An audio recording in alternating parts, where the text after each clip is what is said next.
Hi guys, Rob here, and today I'm going to do a movie DVD review for the Repo genetic opera that came out January 20th, 2009 on Blu-Ray and DVD. Movie review by Rob.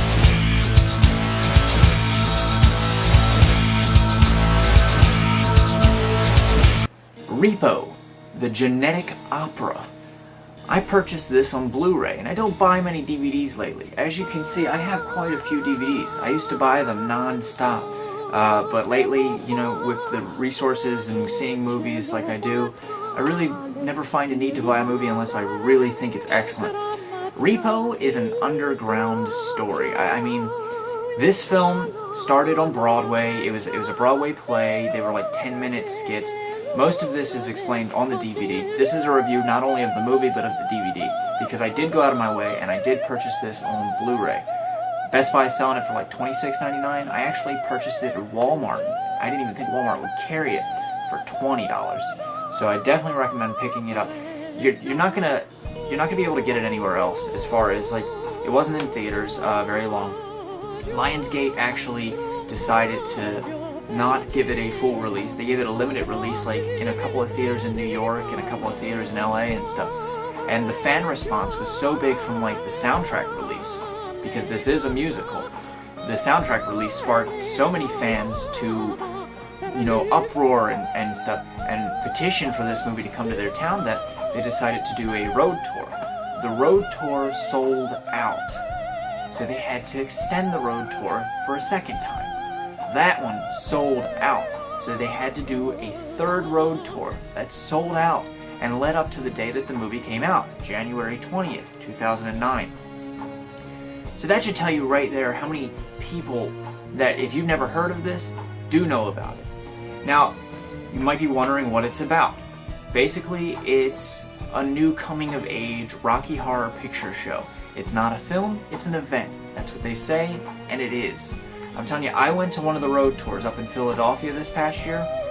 Amazing. It was. I've been to the midnight, screenings of Rocky Horror Picture Show, and that's got years of following behind it. This is a couple of months, and there was people there who were singing along with the songs with it, and already yelling out catcalls and stuff.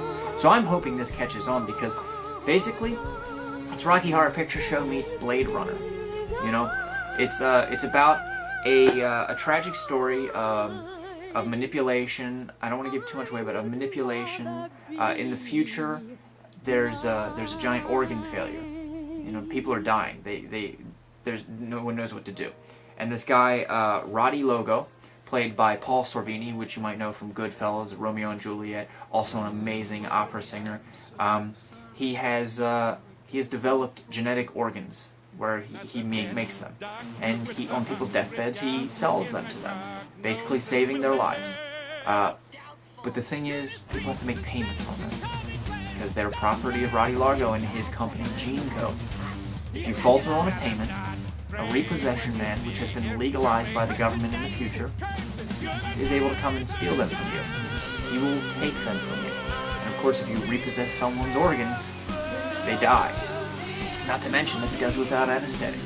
So this has a horror side to it, this has a futuristic sci-fi side to it, and of course it has the music side to it. The music side, outstanding. I purchased the soundtrack months before the film itself came out. Instantly, songs got stuck into my head. This was written by Darren Smith and Terrance Zdunich. I'm probably butchering that name now. But I met them at the road tour. They were very nice people.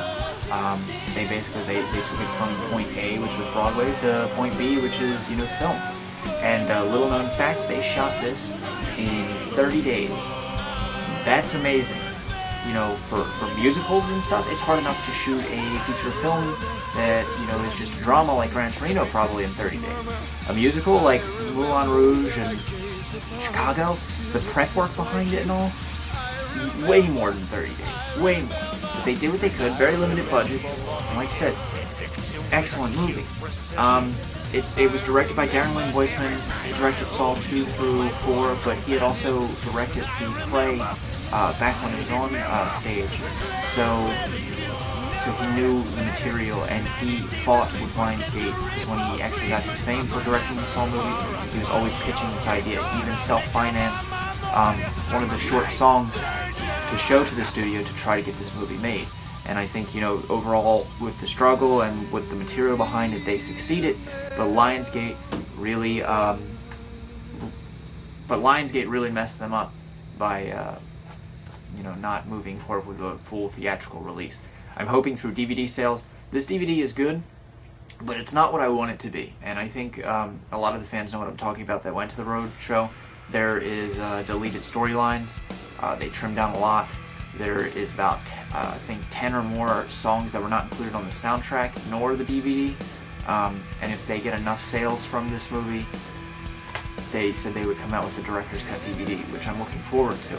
As far as features on this DVD, it does have the featurette on Seen the Screen, and it's got an audio commentary by the director and Bill Moseley, who's also in it. Also in it is Anthony Head, Alex Vega, Sarah Brightman, and Paris Hilton. Don't let Paris Hilton scare you away. I thought she would be horrible in it. You hardly even notice it's her. So, but it's also got video sing-alongs, a select scene commentary with Paris Hilton. There's like 3 deleted scenes, one of which is a song that was not included on the soundtrack, which I thought was great. It's got a little bit of a hint towards that hidden storyline, but I want to see more from that. The picture on 1080p, amazing. Really jumps out at you. I know the advertising for this was done as a Russian propaganda and stuff like that, so I thought they did a great job promoting it. It got me into the seats, and I enjoyed the roadshow greatly. And I know when they wrote this, they also wrote other storylines that could continue to further movies, and I don't mind that with stuff like this. With excellent pieces like this, where I actually remember the character names and I don't have to look them up. You know, something that gets stuck in your head and it'll probably be talked about for years. That's the type of film I want, you know? Not these other films that keep coming out and making sequels and stuff like that. So this is definitely a recommendation. It only runs 98 minutes, but it's outstanding.